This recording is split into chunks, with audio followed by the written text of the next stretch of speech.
This video explains how to use the dishwasher at Evergreen House. You'll find it just to the left of the sink.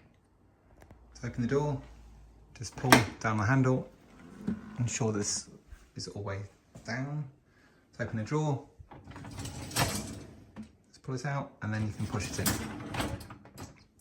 Please can you rinse your plates before putting them in the dishwasher so it prevents clogging up of the filter.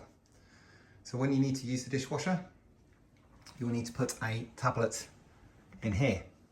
Now these tablets are located in the sink and you can see them just there. So you take one of those and just put it in here. You then can shut and you hear a click and then bring the door up. You need to turn on the power if it's off. If you find that there's no illumination of this light, please ensure that this button is switched on. By default, it's set at economy, which covers pretty much everything. You then push the dishwasher shut and that will start the machine. And that's how to use the dishwasher. Thank you.